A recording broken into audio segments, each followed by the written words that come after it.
Vitamin A, magnesium, DHA. What's the difference between vitamins and minerals? And does it matter if we get them from food versus supplements? This week we talk with the man who wrote the book on the uncensored truth about vitamins and mineral supplements, Dr. Jonny Bowden. Known as the Nutrition Mythbuster, Dr. Jonny dishes up facts about everything from fish oil to red wine, heretic style, with a side of bacon. Coming up next on the Nutrition Heretic Podcast. We interrupt this program to bring you a special report.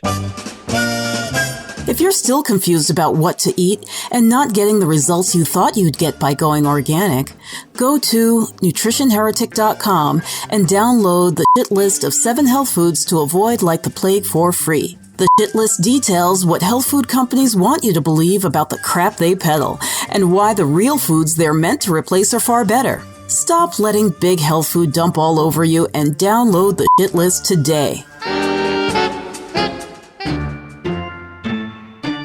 Fat is bad for you.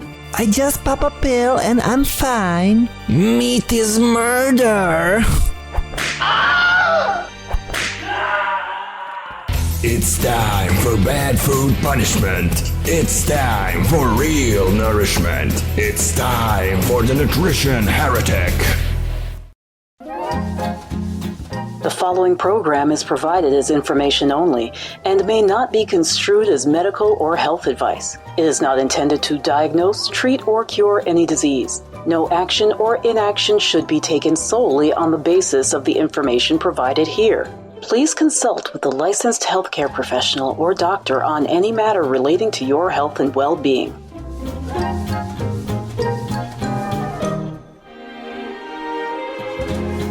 Aloha and welcome to the Nutrition Heretic Podcast. This is Adrienne Hugh, the Nutrition Heretic. Yesterday, it's ironic that this happened yesterday. I was picking up my daughter from work, and one of the teachers she works at school, and so one of the teachers asked me a question about potassium iodide. As you know, I live in the Pacific, and even though Fukushima was, the disaster there was several years ago, people still worry about radiation. And so she wanted to know, should she take potassium iodide? Now, that's, I can't obviously give that kind of prescription, let's say, to someone, particularly not knowing their background. But potassium iodide, yes, it is protective for the thyroid, particularly, in the face of radioactive iodine that may be coming off of these different types of power plants and leaks in the ocean. However, for a long-term solution, I advise against it because we don't know how it's going to react in us long-term. Because, just for our day-to-day, unless you're in an acute situation, for a basic day-to-day, we have to just make sure that our body is flooded with minerals. And she is, actually, that's kind of what precipitated the conversation as well, because she's been telling me how she's trying to get herself not drinking soda so much, so I delivered her a bottle of mineral water. And we discussed the benefits of that. So, the mineral conversation actually was kind of funny that it happened yesterday, because today I have our guest heretic, Dr. Jonny Bowden. I would almost call you Bowden, sorry. Jonny Bowden. He is a PhD and CNS. He is the Nutrition Mythbuster and author of The Uncensored Truth About Vitamin and Mineral Supplements. Welcome to the show, Dr. Jonny. Oh, it's great to be here. I'm enjoying it already. Well, I'm not going to ask you about... We had that great discussion offline when we were just getting to know each other, and we talked about all this stuff. We could have gone another half an hour, so I'm already into the conversation with you. And by the way, can I comment on the iodide thing? Yes, please do. This is just something that I have become aware of recently because I did a number of interviews with the thyroid pharmacist, Isabella Wentz, Dr. Isabella Wentz, who produced and starred in a 9-part documentary on the thyroid called The Thyroid Secret. And I was in that, actually being interviewed in that. And she is really kind of my go-to person for Hashimoto's. She wrote the book on it, the best-selling book on it. And she actually advises people not to take iodine because anyone with low thyroid who has actually Hashimoto's, which is about 95% of low thyroid, is made worse by iodine. And since we don't know if it's you have low thyroid because it's Hashimoto's or something else, she's very reluctant to prescribe higher dosages of iodine to the general public. That's a very good point, and I actually neglected to mention that, so I'll have to go back to the teacher and tell her about that as well. Well, no, I didn't know that until about a year or so ago when I was working with her and interviewing her, and then got asked to be in that movie. So I learned that relatively recently, also, and I think not everybody knows it, but it certainly makes sense. Right. Well, I had studied with Datis Karassian ages ago, and that was one of the things that he was talking about was that, these people feel worse. You're doing, this is because up until, well, maybe not up until then, but for the longest time, clinicians were introduced to one form of thyroid dysfunction and assumed everything fell into that category. And could be treated the same way. Exactly. When in fact, Hashimoto's needs a very, very multi-leveled and complex, multi-dimensional treatment plan, and it is not just about giving thyroid hormone. Right, exactly. I mean, there's the selenium. There's so many different things that play into the thyroid we did actually have Isabella Wentz on our list to have on the show. So I'm not sure what happened to that, but maybe she wasn't available at the time. We're going to have to. Well, she is a delight, and I can almost get. I mean, if you can reach her, I'm sure that she would be delighted to do your show, and she is just a wealth of information and one of the loveliest people you'll ever meet. Oh, nice. I like that. Yep. So, let's talk about vitamins and minerals, particularly in supplements, I guess we're talking about here. Yeah.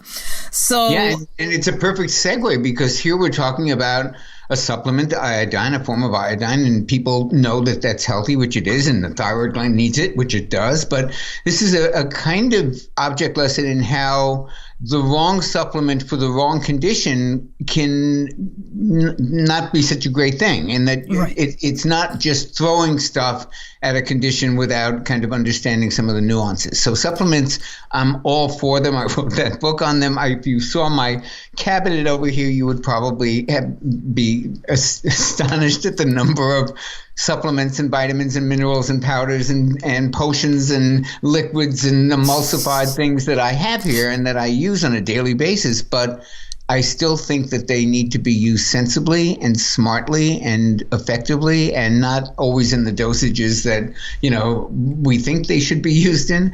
And so it's kind of a great segue to talk about it coming from the iodine situation. Right. And, and what you say, I often tell people, even with foods, because I know that you've written a book about the 150 healthiest foods on the planet, but, I always say that whatever, even though every food, if our ancestors called it food, it's a superfood to me. Mm-hmm. However, we have to also recognize that sometimes there can be too much of a good thing, let's say. And everyone loves to say, oh, well, everything in moderation, but don't cut out entire food groups and, don't only eat this. It's interesting to hear people tell me, well, I believe in everything in moderation. And then in the very next sentence, well, I don't eat. And then they go down this laundry list of foods they refuse to touch. If you want to talk about nutritional heresy, we can start with the everything in moderation, which I think is a crock of what. and I'll tell you exactly why. Let's balance everything, because not everything is of equal value.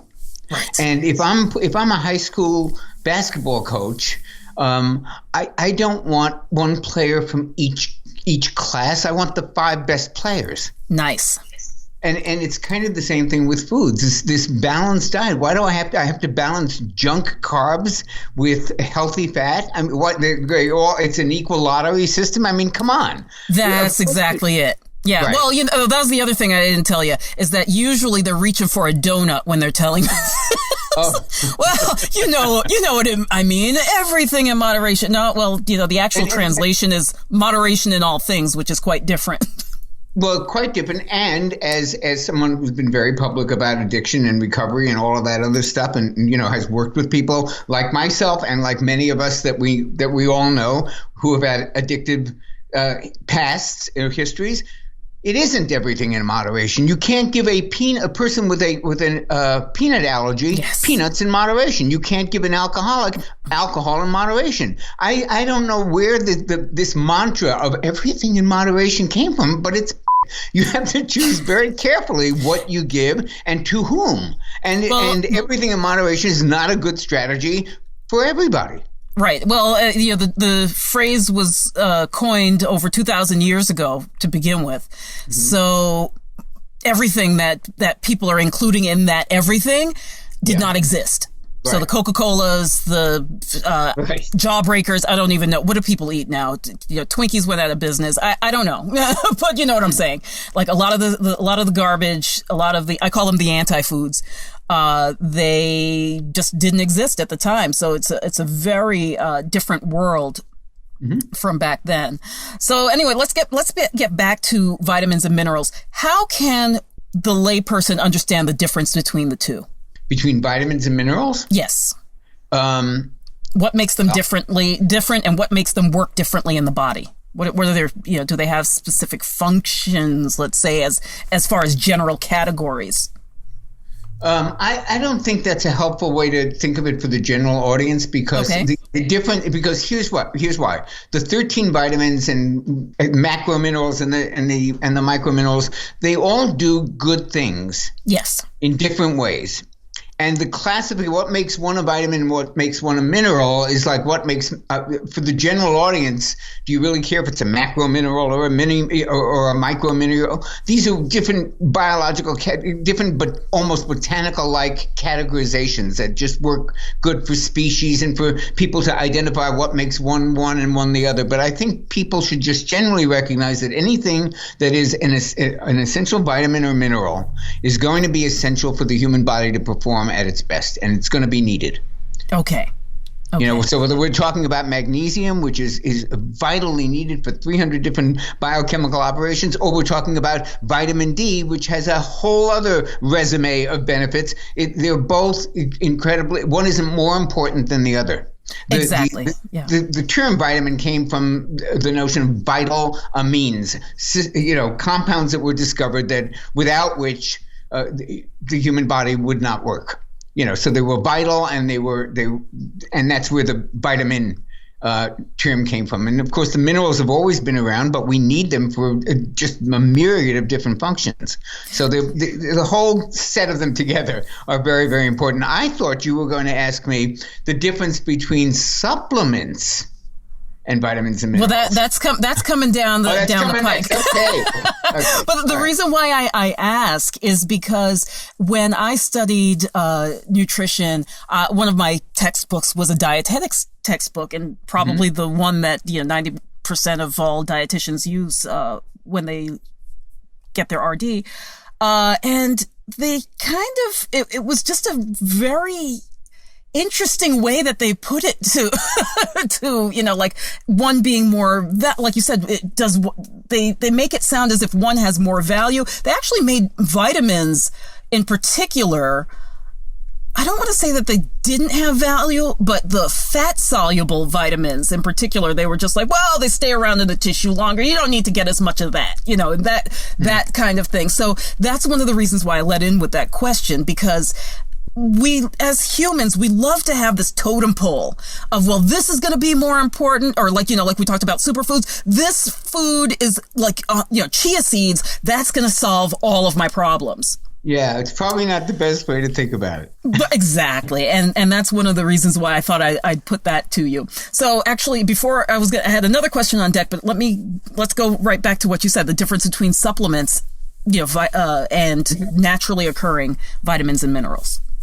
Well, supplements can include naturally occurring compounds, but they aren't classed as vitamins or minerals. I mean, different bioflavonoids, all that great stuff that's found in an orange or an apple. I mean, it's not just vitamin C. There's a list of things with long, complicated names like bioflavonoids and anthocyanins and all of these different things that botanists classify them at, but they all have health-giving benefits. I mean, we hear about beta carotene. That's one of 600 in a family called carotenoids. And they're not vitamins or minerals. They're just really, really important compounds that we get in the diet. And when we get them in a diet that's rich in a lot of different, things from protein and good fat to nuts and beans and vegetables and all the fruits and stuff like that, real food. Right. And actually you just led me to a question that I had further down the list because you touched on the carotenoids. And one of my pet peeves is when people, and I'm not trying to bash, it's often sounds like I'm bashing people on so-called plant-based diets. But, people say like, oh, well, I get plenty of vitamin A from my green leafy vegetables. And to my understanding, all these years, vitamin A, as in its preformed version, is an animal food. Is coming from your egg yolks and liver and things like that. Mm-hmm. Those are the best sources of vitamin A. That's for sure. Right. And then, but the carotenoids, the carotenes, they need conversion, and the conversion can be as many as 25 units to make 1 unit of vitamin A. Yes. The conversion is unreliable at best for a lot of different things, for fatty acids, for all kinds of things. So I guess what I'm saying by mentioning all of these other compounds that are not vitamins and minerals, like the flavonoids and cocoflavanols and the anthocyanins and the things that give berries their color, all of these things are different chemicals that are very, very important and are constantly being found to have benefits. And I believe, even though I've always believed in supplementation, but the people who say, oh, you should get it from food, the point that they do have here is that I think your vitamins and minerals, the ones we know about, the ones we identify, work probably better in that synergistic matrix with all those things that we are still learning about, like the flavonoids and the flavanols and the anthocyanins and the catechins and all these different things that haven't even all been identified, but those that have shown a lot of promise. And even some of the supplements we get today are really extracted from those kinds of things, like Barabine, a very big supplement, not a vitamin nor a mineral, but, extracted from these different compounds. So to answer the question I think was either coming or had just been asked, supplements is just a larger category that includes vitamins and minerals, anything that's supplemental to the diet. But it can also include herbs and botanicals and milk thistle for the liver and alpha-lipoic acid, which is an amazing substance, but it isn't really, fish or fowl. It's not a vitamin, it's not a mineral. Right. L-carnitine, which helps, shuttle fat into the into the mitochondria so it can be burned for energy. I mean, these substances are not really vitamins or minerals, but they're found in food extracted from plants or from protein, and often sold as supplements, even though they don't qualify as either vitamins or minerals. Right. Yeah. And, I do hear that argument, like, I prefer to get it from food, my nutrition from food, which I agree. But I think you talked about, well, exactly. And you talk about unreliability. And I think that our food supply, particularly in this country where, for generations, the soil has been so depleted, is not quite as reliable as it would have been 100 years ago. Totally. Or even, by the end of World War II, because it's after World War II where people started moving off the farms and we started seeing basically the genesis of big agriculture with its monocropping. And although I've sort of changed my idea on monocropping, we can talk about that another day. But just some revelations I had about the forest. I think that we need to recognize that we can get these from both. And in some cases, I guess what I worry about is the person who is claims to be such a staunch advocate of getting it from food, and one, they're not actually eating nutritious food, or they're getting it in the synthetic form that General Mills wants us to have it in. So I have no argument. Everything you're saying, I agree with. Right. Or that, when they really need it, let's say the thyroid problem, whatever, and there's, no, I'm not going to do it. Well, now you've just, kind of put the nail in your own coffin. This this may have been the thing to help you. So, that kind of goes either way, right? Even with the diet in general, where people say, I'm just going to shun an entire category and that will never, enter my mouth again. And we have to be open enough to recognize that there could be a value there to us at some point on our journey to better health. So let's talk a little bit about fat-soluble vitamins, because that's been, I think, a focus. You touched on vitamin D. We talked about vitamin A. That's been a big focus in recent years. What's the surge of interest in the fat-soluble vitamins? First of all, there are four fat-soluble vitamins, A, D, E, and K. Nothing new, nothing sexy, nothing unusual. The same old four that have been there from the beginning of the discovery of vitamins. I think what the attention we're seeing is not so much on those vitamins, but on the resurgence of interest in fat. And one of the things, as we start to discover how misled we were about fat and its role in obesity and heart disease and, the demonization of saturated fat, all of this stuff, which I wrote a book about called The Great Cholesterol Myth. So clearly, where I stand on that. I think, fat was unfairly demonized and blamed for things that it never caused. And I think that now that we're beginning to see the light on that, and sugar is coming under the gun, and we're starting to see how we were misled partly by the dollars spent by the sugar industry to kind of cast the blame elsewhere and keep the attention off sugar. We're starting to look at all the incredible benefits that fat has in the human diet. And one of those, which nobody seemed to pay attention before, was to make it possible for you to absorb these fat-soluble vitamins. So all of these people who are, drinking terrific maybe juices, and they're drinking all they're loaded with all those orange and red carotenoids, you're not absorbing them if you're not adding fat to it. So I don't think it's so much the vitamins that are getting the new attention, although certainly vitamin D is maybe a special case, and vitamin K, actually, come to think of it. So maybe you're right. There is some attention on those two at least. But I think part of what threw them into the spotlight was the fact that they really needed their partner, which is fat, which is now only finally being okay to introduce back into the diet. And I think that in the discussion of those advantages of a higher fat diet, that was one of them, and that's what called attention to it. Right. Now let's focus a little bit on fat, in the sense that everybody likes, when they talk about fat, you see a picture of an avocado. What are in other words, there's more than just avocado fat, because it's, we've put everything on the chopping block, and then certain ones we raise up on a pedestal, right? So olive oil. I have to cop to the blame of that. We put a avocado on the cover of our book, Smart Fat. Yes.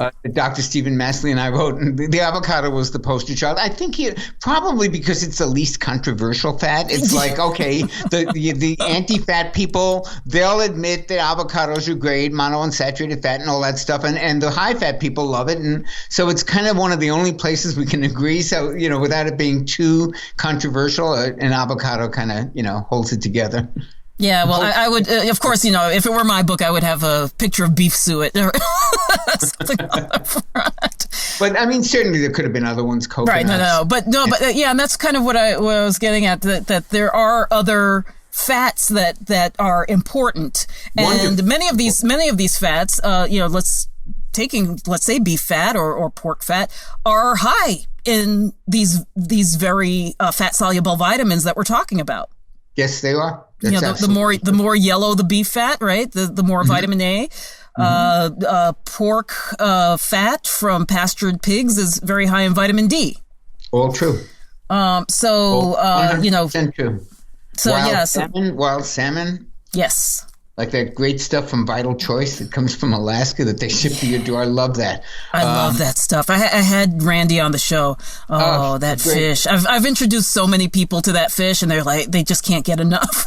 No, it sells itself once you've had it. Yeah. And it's such an ethical company. And I know them. I don't have any, I'm not a part owner in this company. They're just a really great company, Vital Choice. They're so ethical, and the food is amazing, and it's just good. Good stuff. But anyway, really why did we get on that? fantastic. Because salmon also, wild salmon has a wonderful concentration of vitamin A and D. They are mostly in animal foods. Of course, the precursors are in vegetables like beta carotene. But they're if the argument is, are there wonderful nutrients that the human body does better with that are found almost exclusively in animal foods? The answer is yes. And that doesn't, and one of my biggest arguments with vegans and vegetarians is not their feelings about not wanting to eat animals, which I 100% understand. It's their refusal to recognize that there's a dilemma here. I don't want to kill animals either, but the human body does better with omega-3s that are fully formed, and not the omega-3s that come from flax, but the ones that are pre-formed as long-chain omega-3s that you only find really in fish. And maybe, yes, they now say there's one of them you can get in algae in some tiny amounts, but basically they come from fish. They don't come from plant foods. And the same thing with B12. There's no good plant source of B12 in the world. And the vegan internet is filled with arguments that there is, but it's not true. It's made up alternative facts. There's no B12 in the plant kingdom. Very hard to get zinc, very hard to get iron. Then they always say, you can get it from spinach. Yeah, it's not as absorbable. I mean, there are risks to a vegan diet. And I think that we have a much better chance of solving them if we can tell the truth about them and not pretend that they don't exist. Right, yeah, and one of the sad things is when somebody finally, we had Leah Keith on the show, and the author of The Vegetarian Myth, and she said that basically you just have to get to a point where you can't deny it anymore. You just can't. You realize that you've been had, and that you've been trying to live up to an ideal that maybe has some holes in the theory. Mm-hmm. And it's a process for all of us, and we're all on looking for the right way to be in the world, right? The thing that makes us feel comfortable being in the world, particularly because we have so much information of what our governments have done and what our food industry does, and so many things that our parents and grandparents didn't have to worry about, as well as some that they did, but. Yeah, we just need to get to a place where we just can't deny it anymore, and that's as far as that goes, that it is what it is, and people have to, take that turn when it's appropriate for them. Mm-hmm. Understood. So, what does cooking do to the vitamins and minerals? Does it have a different effect?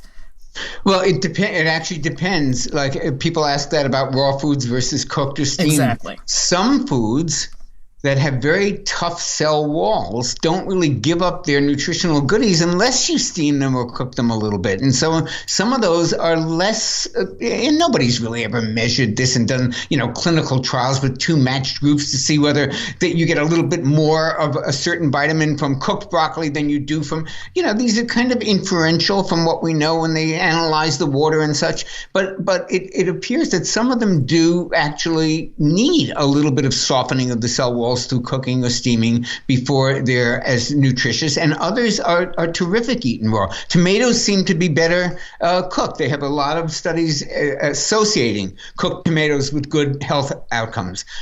Same thing with broccoli, but there are a number of things that are great raw. So I think every single food is a little bit different.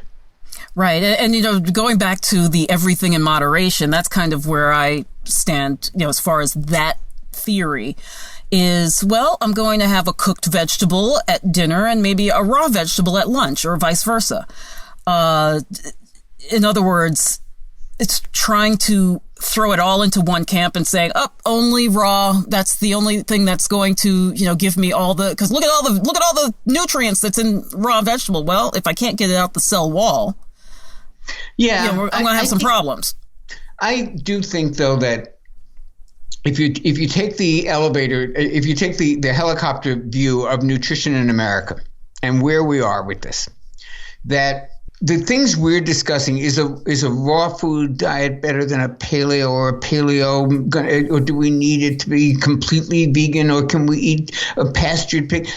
We're talking to a pretty healthy group, if they even know what this stuff is. If you look at from the helicopter view of people who eat McDonald's all day long, who do not exercise, who don't know what a trans fat is, who think French fries and donuts and sodas are like staples that's who we need to be talking to. I mean, honestly, the difference in the amount of vitamin C I get from raw broccoli versus cooked broccoli is infinitesimal compared to the difference between people who don't eat broccoli at all and people who do. So, I can tell that you have that social consciousness. We got to remember that like the real education here is not just talking in an echo chamber about minuscule differences in nutrient content between one way of preparing a food and another. It's interesting. It's fun. I get it. But in the overall thing of like what we're dealing with people dying earlier and earlier, with our kids not even going to be living as long as we were, the first time in history with a rate of obesity that's pushing 30%,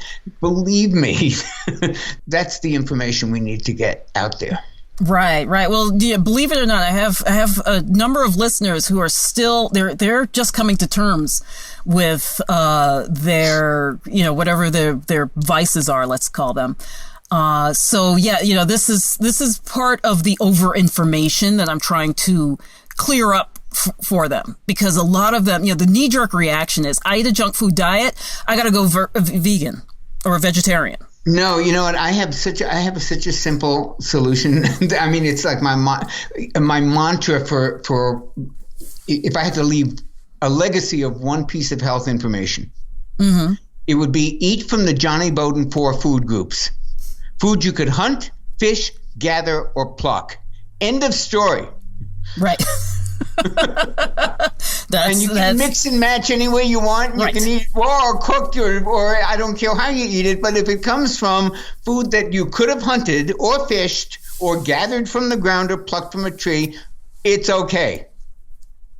Yeah, exactly. Actually, one of my early pamphlets that I handed out had a very similar mantra on it.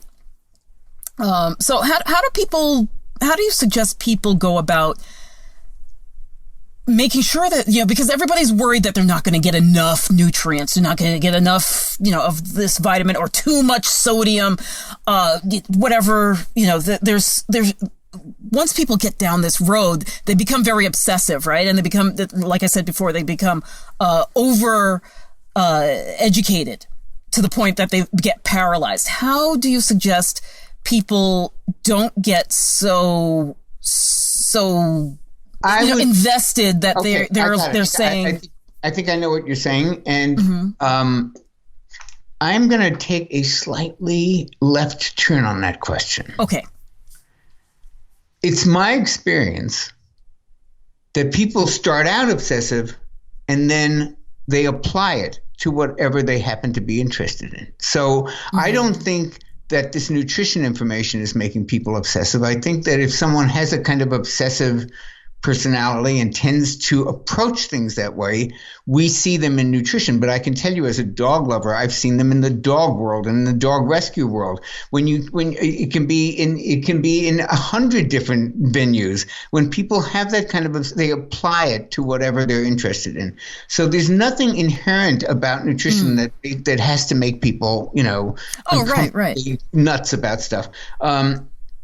And honestly, and telling someone who's basically obsessive in nature to not worry so much is like telling a depressed person, don't be depressed. So, what I would tell everyone else who isn't obsessing about this, and of course the people who are obsessing as well can listen to it, is that it's not as difficult as everybody's made it out to be. That really eating a variety of real foods and getting as many things off your plate that were manufactured, in the sense of they came from boxes and they came from TV dinners, or they came from packaged mixes. And the more you can, I wasn't kidding about that, food that it could have been hunted, it could have been fished for. It came from, it's a nuts, fruits, vegetables, things that grow, can be plucked, from a tree or from the ground. If you can front load your diet to have those things, and then maybe we can talk in a minute about how you could supplement that as well to really just cover all the bases. That would be just a really great strategy, and it doesn't require lots of calculation of the percentage of protein and the percentage of fat and the percentage of carbohydrates and what kinds of it doesn't require a lot of doesn't take up a lot of bandwidth in terms of what you have to figure out about your food. I mean, food is supposed to be fun too, and pleasurable and enjoyable, and really the only thing you need to know about it is it needs to be real. Food that your great-grandmother would have recognized as food. Absolutely. And, I talk to people about that a lot, but one of the things I'm finding, and for example, in your book, you talk about curcumin, which is in turmeric. Yep. Here, it grows here in Hawaii, like literally a weed. It's everywhere. And people, they're trying to find every way they can work it in. But then, they start hearing about, blue zones came to the island. So now everybody's trying to drink wine at 5 and figure out how to get the turmeric in there with the wine. And then they hear that they need probiotics. So now they got to figure a way to put the probiotic in there and the fish oil. And you see where I'm going with? So, aside from just the regular food, we're getting into these supplements, the omega-3s and all of this. And people I'm finding that people are getting really, you talked about, I personally think that everybody is neurotic about something. I think we all have neuroses. That's how we choose what we're going to do in life, right? We gravitate towards graphic design or the theater or whatever. That's our obsessive nature. And so food can be an extension of that. And when I see, I see a lot of people who didn't care about their diet, and then they start, maybe it's the cancer or something comes up, and now they've got to start focusing, but then they almost become paralyzed by trying to do it all, trying to, do everything. And then they heard a report about this and they're trying to, make it all happen. When it comes to the supplement side, because you said you would go into that a little bit more. Sure. How do we keep our sanity? Because I think even people who don't start out that way have the propensity to end up there once they start doing the research and once they start talking to people who, are barking in their ear, telling them that they got to do this and you got to add that. And, this is better for you than that. And those kinds of things. Where do we go on the supplement end of that? Well, it's a very good question, and it really depends on the person. There are people who take 60, 70 vitamins or supplements, 60, 70 supplemental compounds a day, and there are people who really don't even want to swallow 2 pills. So, I think there's a supplementation program for everyone. I think it's individual. It depends if there's a condition that you're dealing with. For example, any kind of liver ailment or hepatitis or any kind of history of problems with the liver, you would want to supplement with certain things that you might not necessarily be on the top of your list if you didn't have a liver issue, like milk thistle, for example, which is good for everybody's liver, but essential for people who've had some liver challenges and things like that. So every supplement program is going to be different. What I always struggle with, because I'm asked to write an article like this at least once a year, sometimes more, and I'm asked all the time in interviews, and like, what are the top 10? What are the 5? What does everybody need? What are the 3 ones that every man needs? So, I have my personal top 10 list. It's shared with many others, but not identically. Others have certain preferences for others that they put in their top 10. It's sort of like if you asked 10 jazz critics for the 10 greatest jazz albums, all of the lists would have Kind of Blue by Miles Davis, but they might differ on the other 9. So it's the same sort of thing with vitamins. If you asked all of us, what our top 10 are, there'd be a lot of overlap. And so what I would say to someone who is just contemplating supplementation, that the three that absolutely everybody needs are omega-3s, preferably from fish oil, vitamin D, and magnesium. And it's followed really closely by probiotics. Mm-hmm. Now, I think that there are two, if that's even too much for you, then there are really high quality multiples. Rainbow Light is one of them. It makes a really good multiple for there's one for men and one for women and one for young men, and they're really high quality. I've met the owners of that company and spoken to them about their ingredient. They just care very, very deeply about it. So you could just do a multiple and be done with it. But I do think that even with the multiple, almost no one gets enough omega-3s, almost no one gets enough magnesium, and almost no one gets enough, well, I shouldn't say almost no one, but, most of the surveys show 70% or more of Americans have certainly less than optimal vitamin D, certainly. They may not be deficient by these pathetic standards where you almost I was just about to say before they call it, but, certainly the numbers that we like to see, 50 to 80, most people are not there. And so I think vitamin D, because of the myriad of health benefits that it has and that it's associated with, omega-3 is the most anti-inflammatory thing in the world. And I'm all for getting these things because I know a lot of people don't love pills.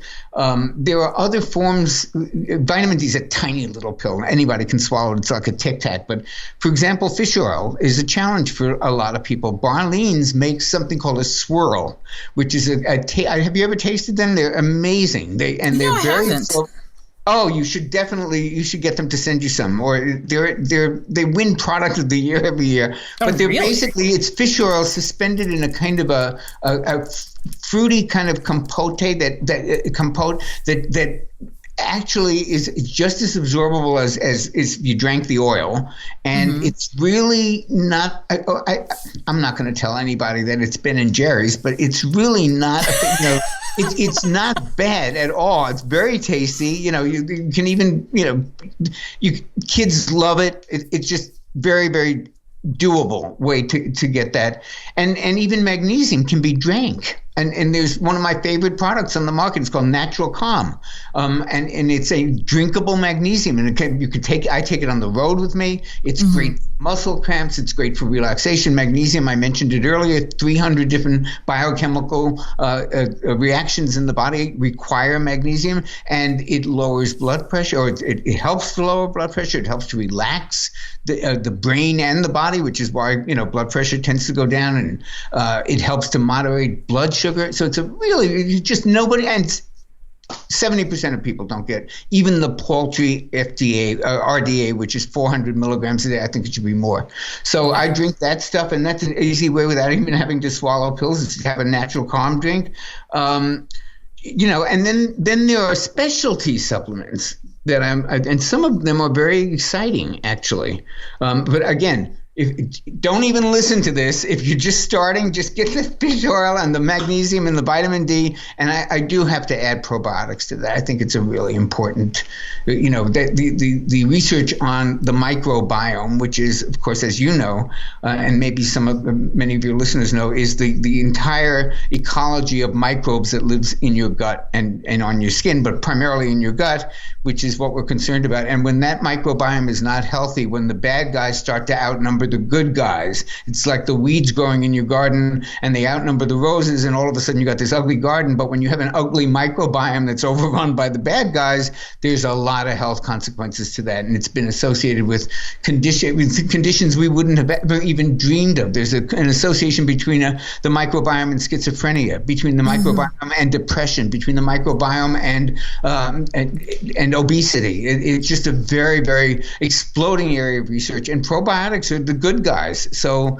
I don't think we know yet what the ideal dosage is going to be or what the ideal strains. They're still learning all that. But I mean, right now, for a general kind of insurance, I would add probiotics to that. I take those every day because you really want to give the microbiome a fighting chance. Right. Well, Natasha Campbell McBride says that there was a time where every bite of food we had contained probiotics. And I study regenerative farming, and it keeps coming back to this probiotic mold that we add to the plants. That's what they thrive on. And that's what, inoculates the animals that eat it. And then us, when we eat, the ones that are suitable for us. Yeah. So it's really, to think of, I think when some people think of probiotics, they think of it as something perhaps unique to the human species. But in fact, it's really kind of the thing that makes all of life happen. Oh, absolutely. Plant or animal. I'm not a big fan of kombucha, but the selling point of kombucha is it's fermented and it has probiotics. I mean, they ferment. Kimchi has probiotics. It's not uniquely human at all. It's any kind of fermented products. A real sauerkraut has probiotics. But at one point, even just the plants growing in the ground were full of probiotics. But because of our sanitized agricultural practices, the plants are not thriving on the probiotics that are present in the soil. Mm-hmm. is what we're finding out in regenerative agriculture. Very interesting. Now for people who want to go a little more high tech into some of the kind of designer supplements or some things that I think are pretty exciting on the horizon. Well, I can think of two off the top of my head. One is collagen, which has been making a big splash recently, and of course, as you know, bone broth. I don't know if it's swept Hawaii yet, but it certainly has been already. All right, and one of the big selling points of bone broth is it has collagen. And so what's the big deal with collagen? Well, collagen is one of the, I'm very interested in anti-aging. As you probably know, I've talked about it before, and I'm, a big advocate for programs that, try to manage aging well. And collagen is one of those things that really starts to really go downhill as we age. We just don't produce as much of it. We lose about 1% a year of our collagen production in our 20s, and by the 40s, we're not making any. And it's the major protein in the body, and it's the one out of which all connective tissue comes. Therefore, skin starts to wrinkle, joints start to hurt. I mean, all the symptoms of aging, it could be argued that they're not all caused by low collagen, but low collagen doesn't make them any better, that's for sure. So I think that, the whole idea of collagen supplementation, it's a pretty hot idea, pretty good idea. And there's companies that make really good collagen. I love NeoCell stuff. They've been around 20 years. And they even have an interesting story because the guy who founded NeoCell in 20 years ago was 70 years old, and he had just had a triple bypass, and he was deteriorating tremendously, and he couldn't recover. And he was a very vital guy by all accounts. And so he just started delving into the natural products and holistic healing literature and trying to find anything. And he lighted upon collagen, and he felt that was the reason for him being able to regenerate his muscles and get his energy back and get back on his feet. And then he formed and he got on a mission, and he formed this company, NeoCell, and it's now the top selling collagen in the country, and it's really good stuff. So I think collagen supplements are a great idea. There's another category that is making a kind of a big splash in the scientific stuff and starting to bleed through, because a lot of the people who do life hacking and performance hacking, like Tim Ferriss, people like that are kind of biohackers that are constantly looking for ways to, actually get into their physiology and try to modify some things, are very excited about this. And they are called NAD promoters. Have you heard of this? I don't think so. All right, so NAD is a substance in the cell that is absolutely necessary for every single cellular operation. You burn fat in the mitochondria. That's a cellular operation. You detoxify, and that's a cellular operation. You protect there are cellular operations that protect your DNA. There's all kinds of these little, cellular operations that go on. Every one of them requires NAD. Mm-hmm. And as luck would have it, we start to make less and less NAD as we get older, just like right? It's one of life's lovely little tricks, all the good stuff we start to make less of.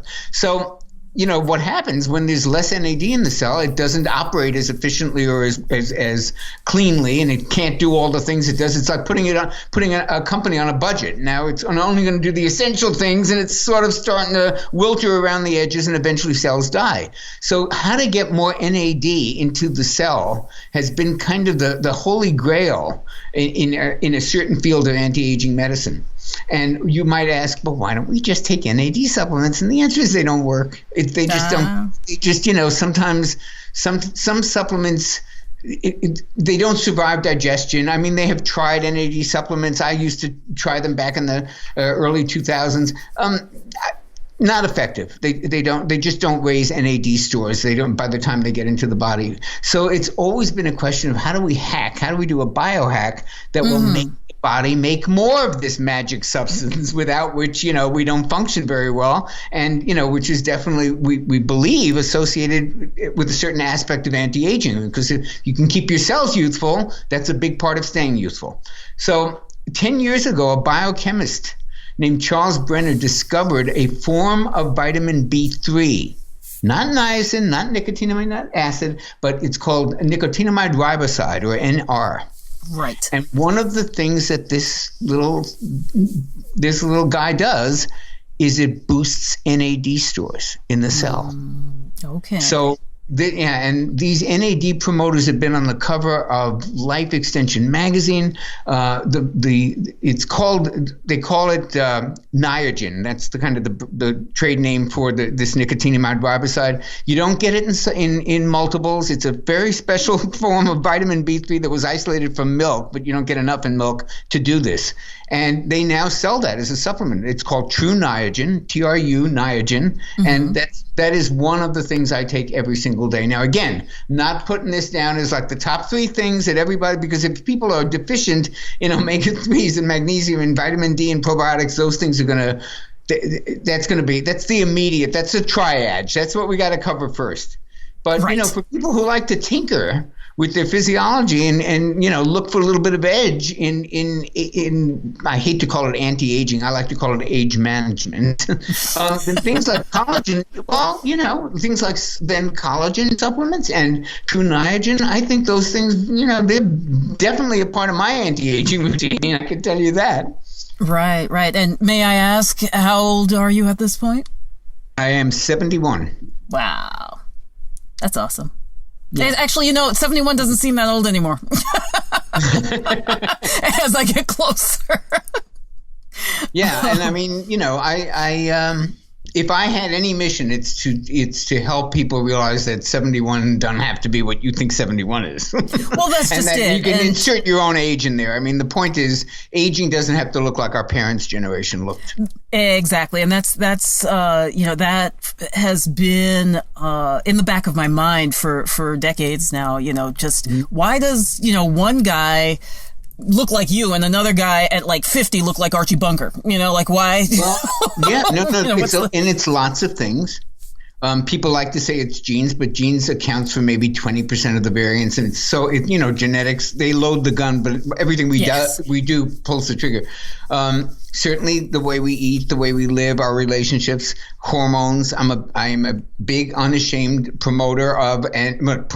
believer in hormone replacement therapy done well by a responsible, age management medical practice. Think it's a very, very important part of it. None of these things by themselves make the difference, but put together synergistically, I think that they can really create I believe in living younger. Not necessarily even longer. Yeah. Yeah. Yeah. And having come out of, you don't know this about me.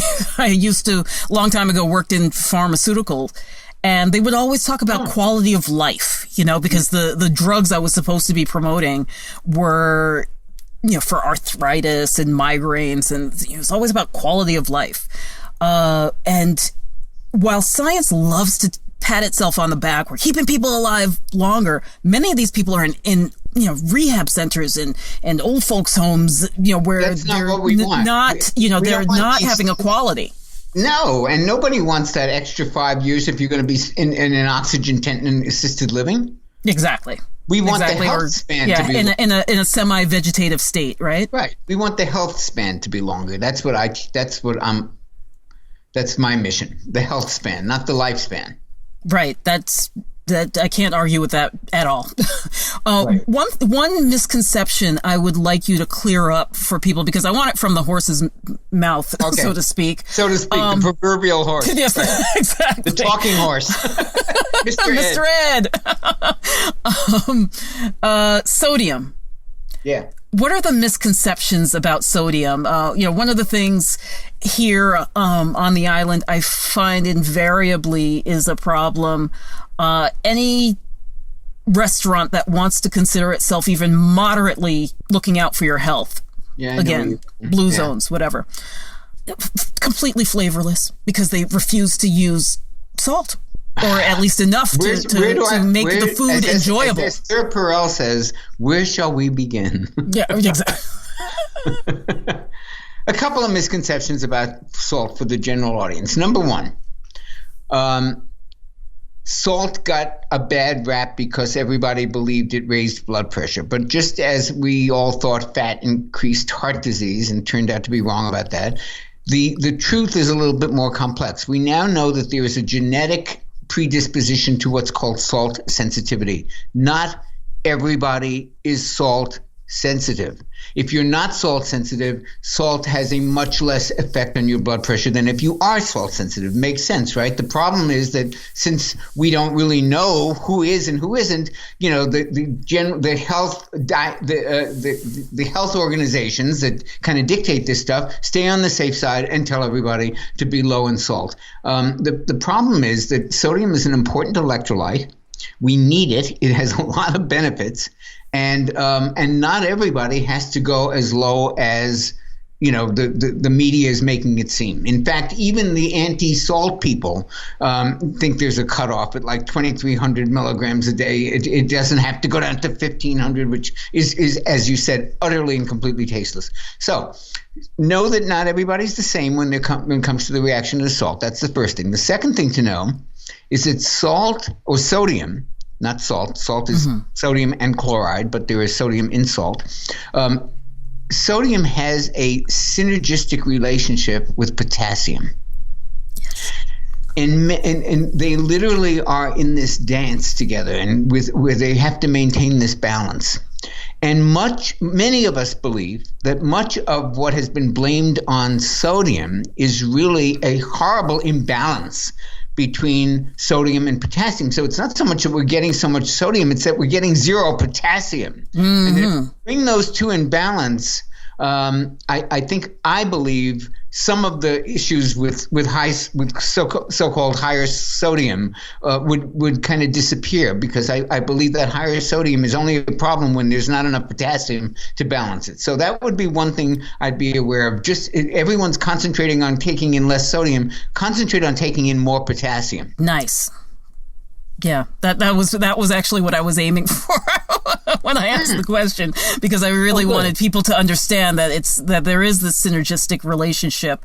One thing that I might add to that is that the kosher salt, or the salt with the little girl, Morton salt with the little girl with the umbrella, is very different from the naturally occurring salts that are actually extremely high in magnesium and other trace minerals as well.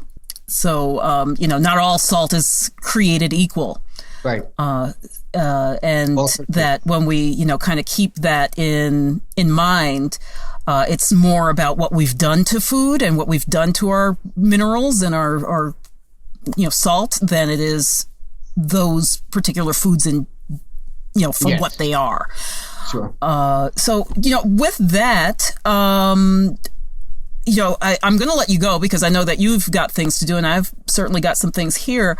Is there anything that you want to add? Anything you want to let everybody know about? Well, I'd love to offer that book that you referenced, the Uncensored Truth About Vitamins and Minerals, free to your listeners as a bribe, if I may, because I'd love them to know about the 10th anniversary edition of the 150 Healthiest Foods on Earth, the book that you alluded to earlier. It was first published in 2007. I just revised it, updated it. It's so up to date. It's got lots of stuff on grass-fed beef versus regular beef, and wild salmon versus regular, and what does organic mean, and what is grass-fed, and what's the difference, and 150 foods gone into in great detail, what's good about them, what's bad about them. There's a section on artificial sweeteners, the good, the bad, and the ugly. It's really been updated. I'm so proud of it, and it's been, and I say this with great humility, I got endorsed by Dr. Oz, Mark Hyman, David Perlmutter, Daniel Amen. It was just, Anne Louise Gittleman, Dr. Barry Sears, yes. it just Josh Axe. I mean, the who's who, and they all just said such kind words about it. So I'd love people to get that. It's not very expensive. It's on Amazon. And if you get that book anywhere and you just email the digital receipt or just forward the receipt when they said thank you for your purchase, whatever, forward it to info, at JonnyBowden.com. There's no H in Johnny. It's JonnyBowden, and we will send you that ebook out, the uncensored truth about vitamins and minerals, which I hope that you will enjoy. Oh, fantastic. Well, thank you so much. I definitely enjoyed it. I'm going to keep it as in my arsenal of Bibles about nutrition, because I always, am looking for the old as well as the new. One of the things I've found over the years is that in some cases, the really old stuff is so spot on and clarifies so much of what we are struggling to reacquaint ourselves with as nutritionists these days. And yours is one of the few that really, in the modern time, that really puts things into perspective without kind of blowing things up out of the water.